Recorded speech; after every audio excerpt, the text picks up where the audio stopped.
You could say the Raiders have 99 problems, but a quarterback ain't one. That plus more on Friday's edition of the Locked On Raiders podcast for June 6, 2025.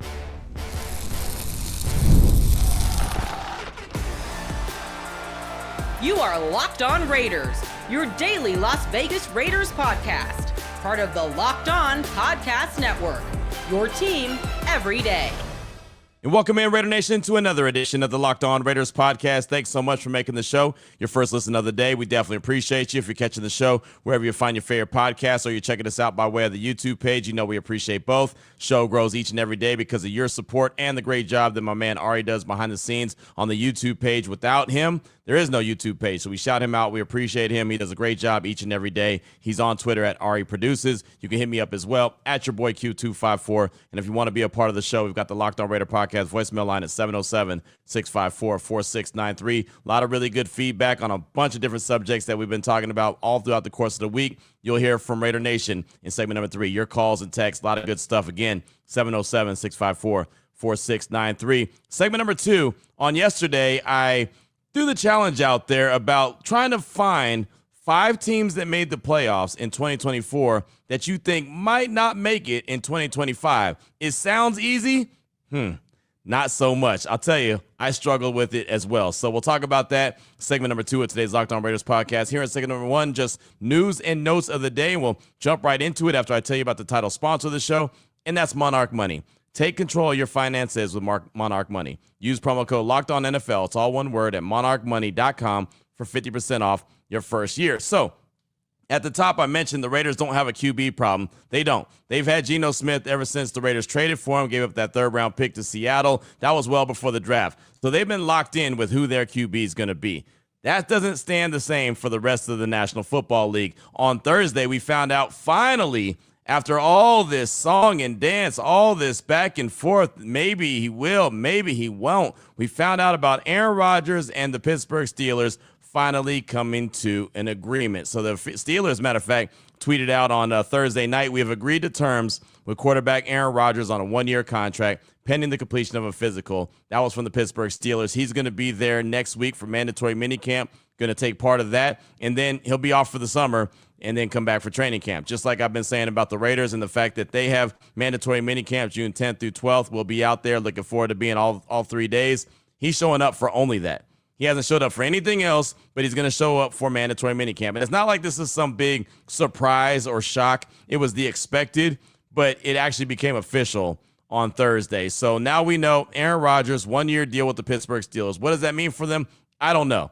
It just, again, doesn't seem like a very Pittsburgh Steeler type thing to do, to settle for a guy that's, kind of like a yo-yo. He's in and out and up and down, and you just don't know what he's going to do. And again, hasn't been there for the rest of the offseason, activities, the OTAs that they have going on. But apparently that's the deal that they agreed on. And a lot of people have speculated that there was a handshake deal, that he was going to join the Steelers. And that's pretty much what it feels like they have done. So there you go.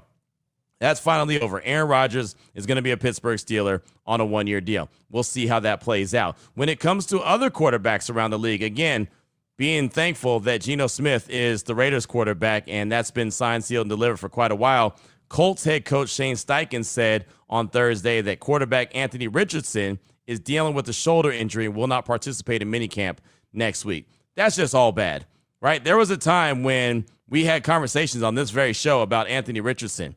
Well, you think that he could have some, upside? You think that he could be that guy that could end up being a franchise quarterback? I know he doesn't have a lot of experience in college. At Florida, only had 13 starts, but maybe if he sits behind Carr or sits behind this guy or the other, maybe he can grow into, the NFL position. The Colts take him number 4 overall, right? And that clearly has not worked out for him. He had his rookie year, he had 4 starts. Right. And the thing he needed a lot of experience. He had 4 starts his rookie year, and then last year he had 11. And he's been riddled with injuries throughout the course of his career. He's going into year 3 as a former number 4 overall pick, first round pick. He has not had the opportunity to really be the guy. Right. Matter of fact, that wouldn't have been, Carr was already gone. So, yeah, he wouldn't even have sat behind Carr.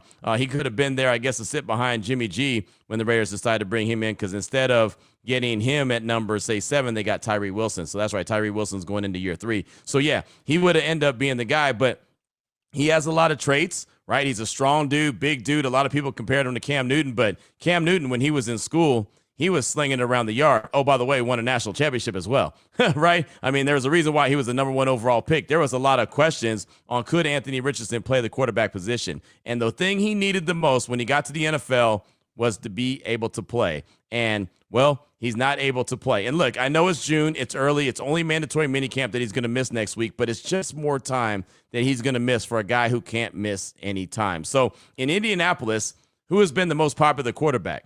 The backup. Remember a couple years ago, Gardner Minshew, he turned that into a deal with the Raiders. Last year, Joe Flacco, he turned that into a deal with the Browns. Now they've got Daniel Jones. Remember Daniel Jones, the guy that was cast off in New York with the G-Men? They cut him because he just couldn't get it. He couldn't figure it out. He goes to Minnesota. He's on the practice squad, and now he's competing with Anthony Richardson for the starting job in Indianapolis. And more than likely, he's probably going to get it because, well, Anthony Richardson just isn't available. So it looks like his career is going in the complete wrong direction, and it's going to take a lot to get things turned around. So, again, thankful that Geno Smith is the Raiders quarterback. There is no questions. We know what he can bring to the table. We know he's very familiar with Pete Carroll. He's been there, done that, and we've seen proof of concept that he can win games in the National Football League. Speaking of Geno Smith, I had Mina K from ESPN and the Mina K Show with Lenny on my radio show on Thursday, and she's a big Seattle Seahawks fan. She really respects the hell out of Pete Carroll, has a lot of respect for Geno Smith. I got the chance to talk with her in New Orleans right before Super Bowl 59 just to talk about Pete Carroll. Well, she joined my radio show on Thursday, and I wanted to talk to her about Geno Smith because at the time when I talked to her in New Orleans, Geno Smith was not part of the Raiders organization. So here's a couple of minutes of my conversation with Mina K from ESPN talking all things Geno Smith. What is that dynamic like? What are the Raiders getting in a Pete Carroll, Geno Smith combination? Professionalism, expertise, grown coaching and quarterbacking. I should start here. I think that the Raiders are going to have the single biggest upgrade quarterback position of any team. And I think Raiders fans should be more excited about Geno Smith, to be honest, because as having watched him very closely in Seattle, but just generally, he is, I think, extremely underrated. He was in pretty adverse circumstances those last 2 years, and I think he's going to really thrive in this offense. What is it that makes him so underrated? Like, what stands out that I guess doesn't stand out to enough people about Geno Smith? I think it's the context that matters. People watched him and they saw at times maybe struggles on third down, some of the interceptions last year. But I think what maybe is not properly accounted for is just how much pressure he was under in Seattle. I mean, he faced over the last 2 years at least the third most quick pressure in football. And the Seahawks offensive line was frankly a disaster. And I understand the Raiders offensive line is young and they're in transition, but I think it's an upgrade for him. I think he's going to be paired with a much better run game that he was saddled with, as well as a refusal to run the ball in Seattle.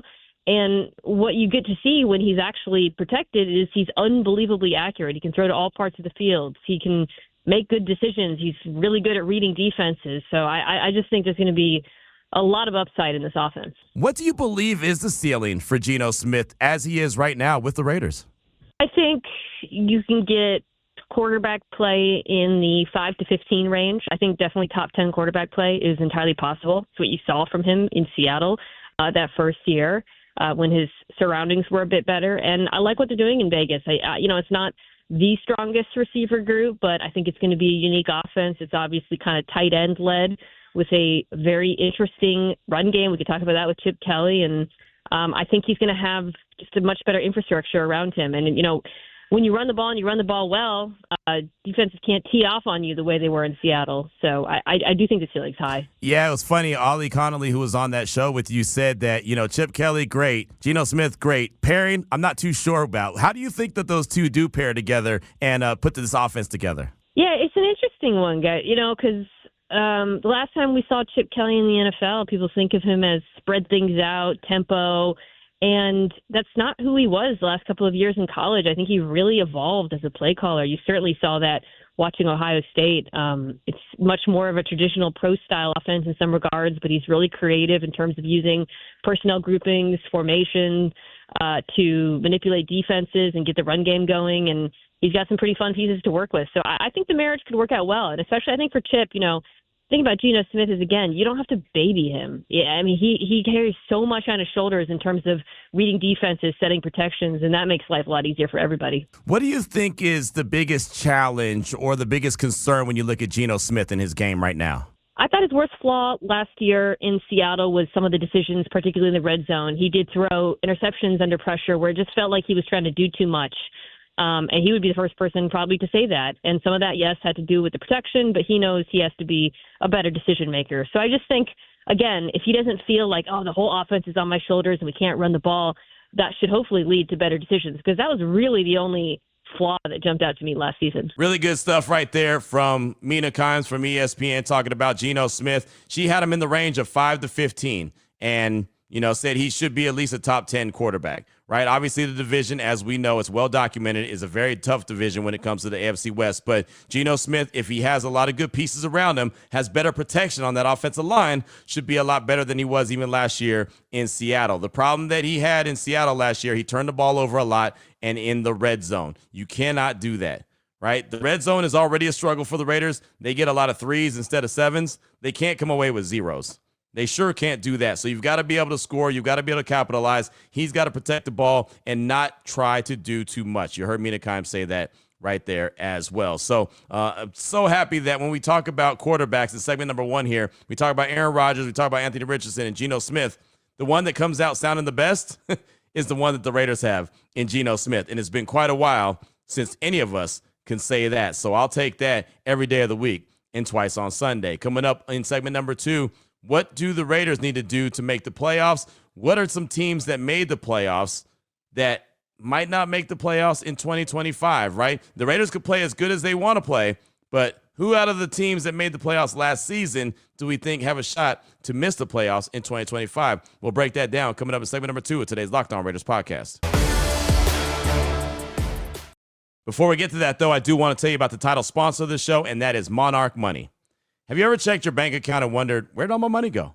Between dining out, online shopping, and entertainment, it's easy to lose track. That's where Monarch Money comes in. It's your personal CFO, giving you full visibility and control over your finances. Monarch Money isn't just a budgeting app. It's a complete financial command center. You can track all your accounts, investments, and spending in one place. So you stop just managing your money and start building wealth. You can check out all the money that you save when you're checking out like food delivery and, online shopping. You can look at that and say, hey, if I cut that out, I'm going to save a whole lot of money. Plus, instead of juggling multiple apps, you can use Monarch Money to check your finances, track spending, and even plan long-term goals. It's your one-stop shop. So right now, take control of your finances with Monarch Money. Use code LOCKEDONNFL. It's all one word at monarchmoney.com for 50% off your first year. That's monarchmoney.com, code LOCKEDONNFL. It's all one word for half off your first year. All right, Raider Nation, here we go. Segment number 2 of today's Locked On Raiders podcast. Want to look for and locate and try to identify 5 teams that made the playoffs in 2024 that we believe have a shot at missing the playoffs in 2025. It's something I talked about on Thursday's show, but really want to try to deep dive into it. And it's not an easy exercise as it may sound. And if you're just tuning in for the first time this week, we do appreciate you. But you're probably wondering, well, why are you coming up with 5? Why has it got to be 5? Well, it's a good question. David Hellman, FoxSports.com, put a great piece. Matter of fact, put multiple great pieces out on FoxSports.com talking about the NFL, ranking different, position groups, and also talked about teams that missed the playoffs in 2024, what their shot of making the playoffs are in 2025. So this is what he said is on the regular, kind of the average since the playoffs have been expanded of the teams that are actually going to miss the playoffs that made it the year before. Check it out. Here's David Hellman. People say, half the playoff field turns over every year. And since they expanded to a 7-team format, it's about 5.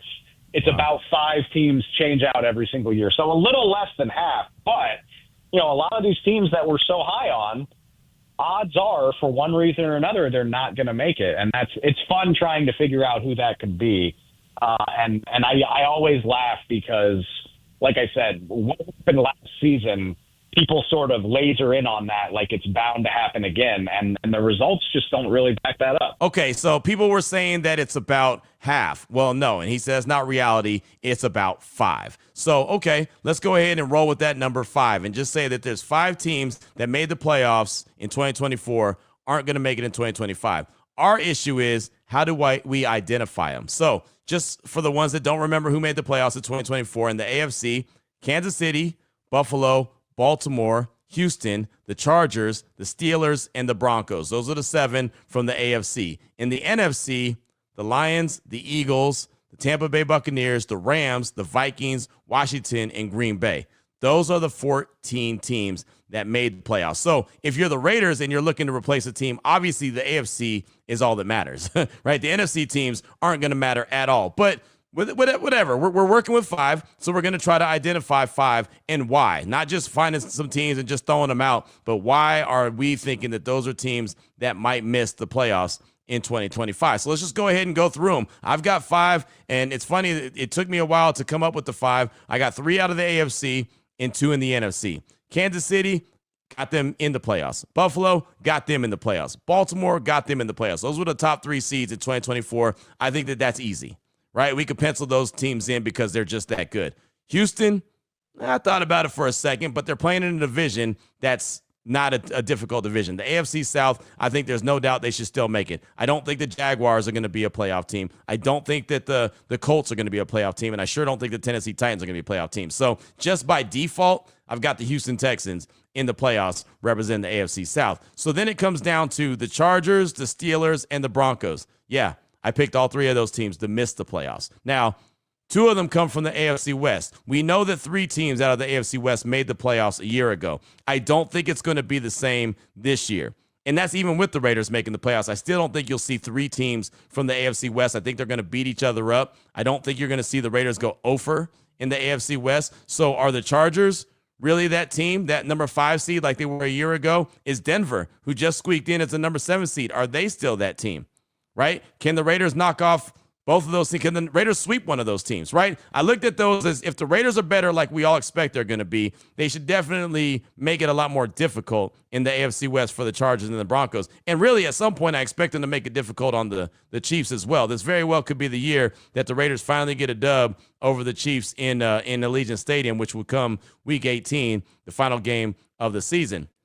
But then I had the Pittsburgh Steelers, who were the number 6 seed last year. Now, look, I picked the Steelers before Aaron Rodgers agreed to be the quarterback. But I also picked the Steelers with Aaron Rodgers in my mind, thinking he's going to be the Steelers quarterback.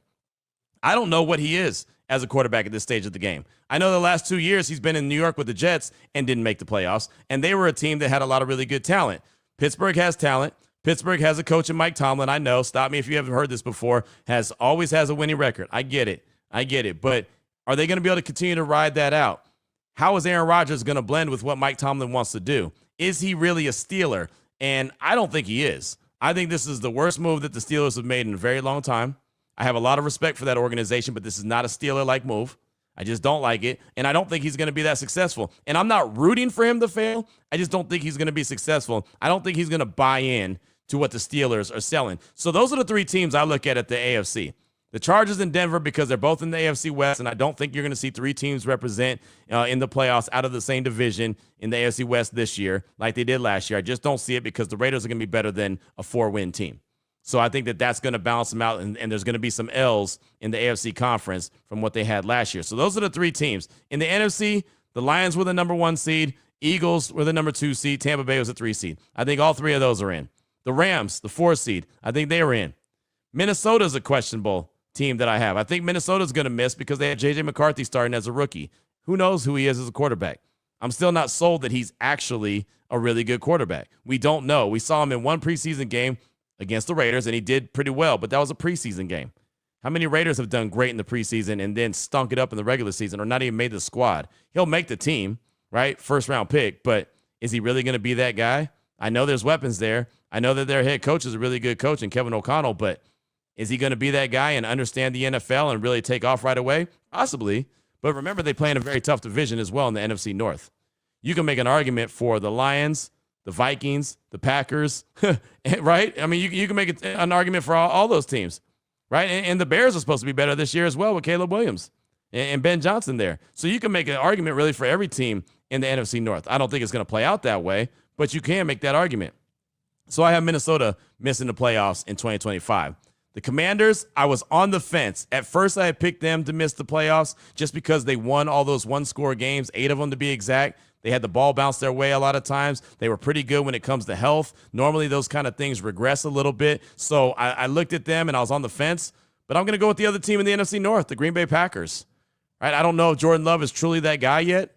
Right? I mean, there was questions about him. You know, did he regress a little bit last year? Remember, they won 2 games with Malik Willis as their starting quarterback. Josh Jacobs did a lot of the heavy lifting last season from the running back position. Is he going to double that up this year? They're still young at the wide receiver position. They went and got Matthew Golden in the first round out of Texas, who should be a really good player, but he's young.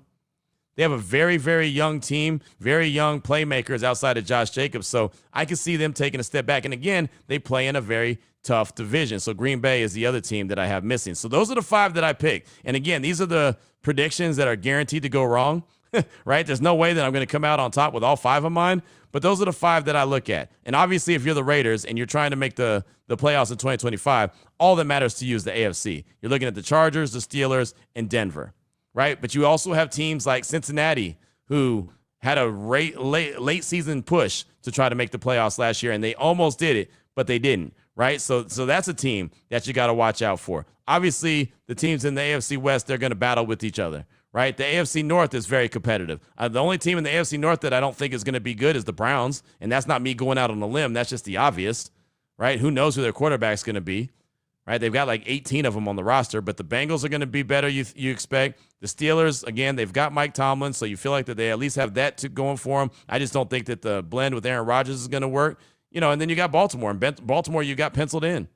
You know, so it's very difficult when you start talking about, well, you know, all these teams went from worst to first, and these other teams, I think they have a fighter's chance to make it. Yeah, they do. That's true. But who are you replacing? Who are the teams that are actually going to miss the playoffs that made them a year before? That's what really helps put this conversation into perspective. Again, anything can happen. I'm not rooting against the Raiders. I'm never going to root against the Raiders to not win games, right? That would be foolish. That'd be silly. I'm still very comfortable that they'll win 8 games. I think that would be a great step in the right direction. I definitely could see them and pencil them in as a playoff team in 2026 for sure. But if they do make the playoffs in 2025, one of those 7 that we just mentioned in the AFC that made the playoffs between Kansas City, Buffalo, Baltimore, Houston, the Chargers, the Steelers, and the Broncos, they're not going to make the playoffs. So who is that going to be? Again, 5 teams on the average that made the playoffs the year before won't make it this year. Who are those teams? Well, those are my thoughts. The Chargers, the Steelers, the Broncos, the Vikings, and the Packers. What says you? 707-654-4693. Your calls and texts will close out the show. We'll do it next.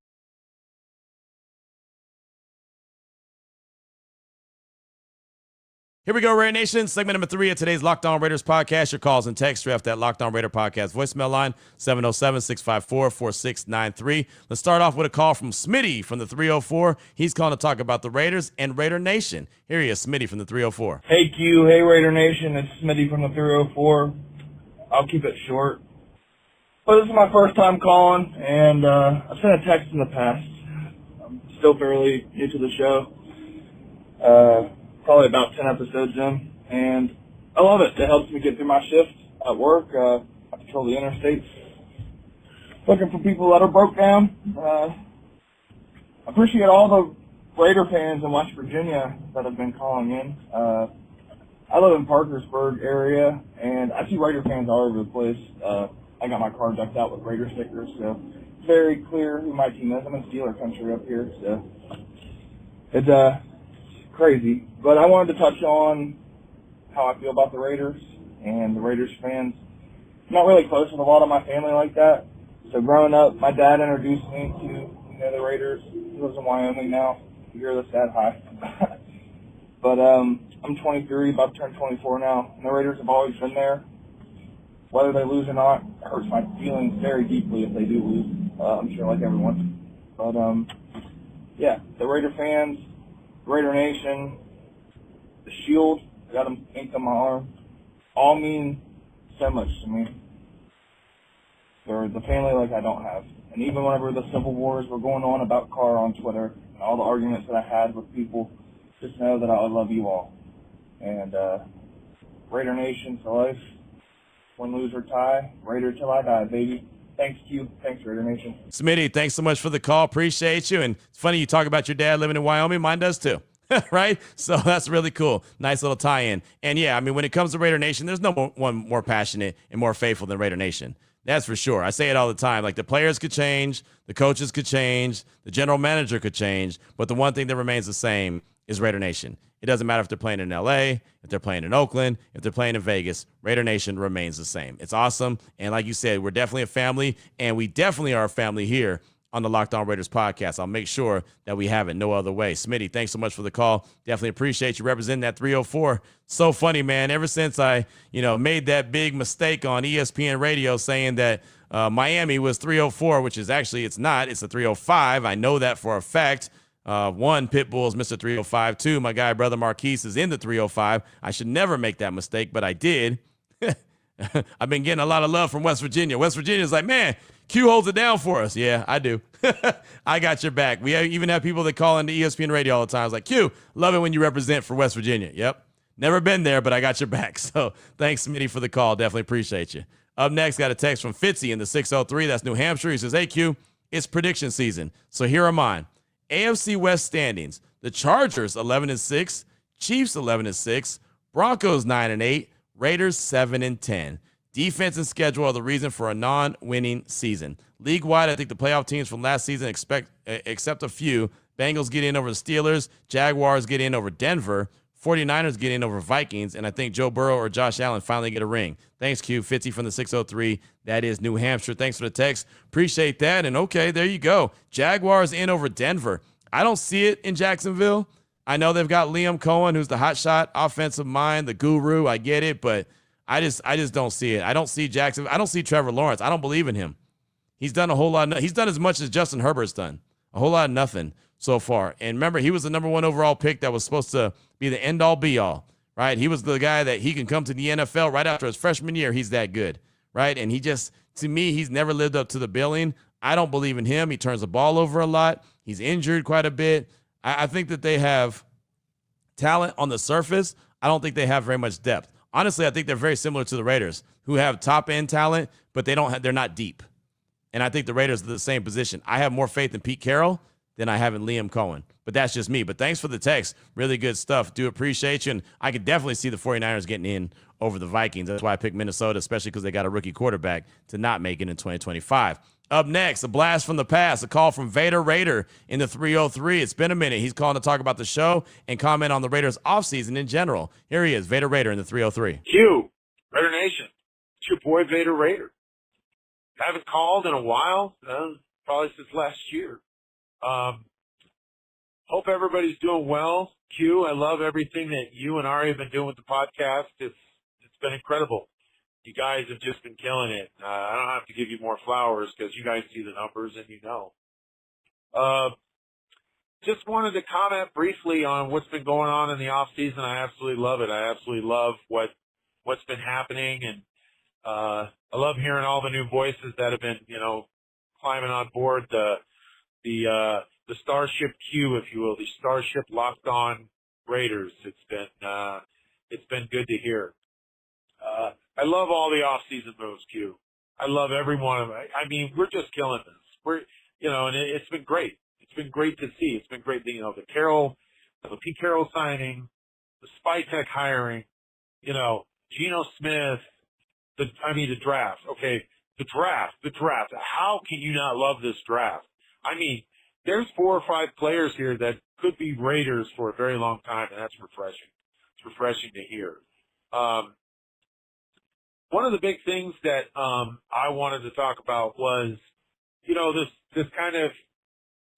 notion that we should dive in head first with, everything that's happening. It's feel good. It's let's get on board this train and everything, and let's buy in. I'm gonna buy in only so far, only because Q, you're almost 50. I'm gonna be 52 this year. We've been Raider fans for right around the same amount of time. So I'm getting, you know me, I'm a pessimist. Those years still kind of linger with me, and I want to see something before I buy all in.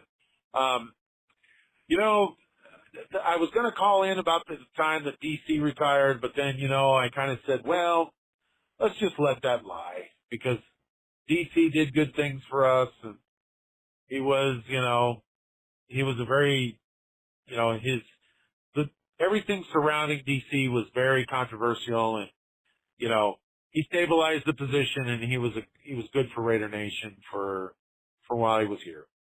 And that's all I'll say about it, because, you know, you know me, Q, and my opinions of unparking the car. Anyway, Q, look forward to the rest of this year. It's going to be 7 years I've been with you, and you're the voice of Raider Nation for me, and always will be. So, all right, Raider Nation, hope you have a great day and a great weekend. Vader Raider, out. Vader Raider, thanks for the call. Appreciate you, man. You've been rocking with me since day one. Man, that means a lot. You've been with this show with me forever, right? From the minute that I did this and didn't even know what I was doing, just turned on the microphone and was like, well, let's let it rip. Let's see what's going on. So I definitely appreciate you rocking with me. And like I said, it's great to hear from you, my man. The moves with the new staff, I think they've been great. I love the fact, as I mentioned in segment number 1, that the Raiders never had a question at their quarterback position. They solved that before the draft ever happened. They didn't have to, you know, go and force an issue or force a guy to be a number 1 overall pick or a first-round pick just because they needed a guy. I think that they've made a lot of really good moves. Obviously, it's all going to come down to what they do on the field. We can get excited in June. We've been excited in June before, but it does feel good. It feels right. It feels like they have a purpose and they have a plan, and it's not just a plan, it's the plan moving forward. So again, thanks so much as always, man. It's definitely appreciative to hear from you since you've been rocking with me since day one. Up next, got a text from Azusa Raider. Says, hey, Q, Azusa Raider here. First time reaching out. Been listening since last year. Great podcast. Thanks for always keeping us in the know. Wanted to pass along an amazing story about running back coach Dylan McCullough that I came across on the PTFO podcast, specifically the PTFO Deep Dives podcast on May 27th. Incredible human interest story, deep dive into who Dylan is. Amazing story. I know Raider Nation would love to hear about it. I won't write it up here, but listen and share with the nation. There's a book coming out about it. Super excited for Raiders this season. Go Raiders. That's Azusa Raider. Thanks for the text. And yeah, I actually saw the book that's coming out. Sarah Spain is a part of that. She used to be, or somewhat lightweight is, still part of ESPN, but yeah, he was, I want to say he was like in search for his parents or something like that. Like, I think it's a book called Keeping It in the Family. I think that's the name of the book. But yeah, apparently he's got a hell of a story. I saw that just the other day floating around social media. He's a guy that's a very well known running back coach who was at Notre Dame, who could have gone anywhere really, but he's a really, really good one. I have some really good sound from the other day when all the coaching assistants got to meet with the media. Got some really good sound from Dylan McCullough. But yeah, I did see that, and I do think Raider Nation would love to deep dive into finding out who the Raiders' new running back coach really is. Like, all about like deep diving into him. So you're spot on about that. Thanks for the text. Definitely appreciate you. Just got time for a couple more. We'll take a call from Brian in Pittsburgh, PA. He's calling to talk about the fact that all the Steeler fans, or NFL fans in general that he talks to, are talking about Raiders linebacker Elandon Roberts. Here he is, Brian in Pittsburgh, PA. What's up, Q? It's Brian here in Pittsburgh, Pennsylvania. 90-degree Pittsburgh, Pennsylvania today after about a 55-degree weekend. It's crazy. I just got my hair cut, though, and I'll tell you, man, almost everybody that I run into around Pittsburgh that I get into a football conversation with, they keep bringing up Elandon Roberts and how much of a dog he is, and telling us that we got a Robert Spillane times 2. We got a dog. We got somebody who is really going to perform. He's going to shock a lot of us. I'm going to start looking at some tape, man. I know we've talked about that linebacker room not being, too great after losing Spills and not know what direction we're going. But I do have a lot of faith in Amari Gaynor as well. I think it was last year's preseason. That dude showed out. Absolutely showed out. I believe he was just a special teamer. This year didn't really get that many snaps at linebacker. I could be wrong, but I don't know. But Amari Gaynor, keep that name in mind, man. We could have a little gem in the rough there. But I want to go back to E-Rod, man. Elandon Roberts, he was just on Max's podcast, and this dude sounds exactly like what he's been described to me here by all these Steeler fans. It's a dog. And, man, are we bringing in the right guys? Pete's got it rolling. Pete's down there pinning Thayer down like WWF 1, 2, 3. Man, they're they're having fun out there. Q. It's good to see. I'm very excited. I'm not roped in quite yet, but I'm looking for 8 to 10, maybe. You know, you always say ball bounce a couple ways. Got to bounce your way more than not. Get that 11th, 12th win. It can definitely happen. Geno looks smooth, man. He looks good. Unfortunately, my Cleveland Cavaliers took an absolute SHIT, so I'm quickly shifted to the Raiders. I know, living in Pittsburgh, I'm a Cavs fan and a Raiders fan. Don't ask me how. I blame my dad. But, Q, thank you for everything you do, man. I listen to you every morning.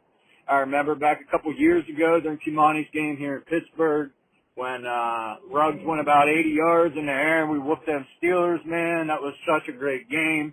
That was such a great night before at the bar at McFadden's with you and me and you catching up.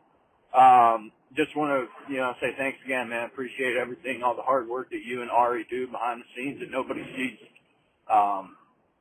Yeah, that's all I got to say. A couple more months, Raider Nation, and we're there. August is not that far away till we get to see silver and black on the grass.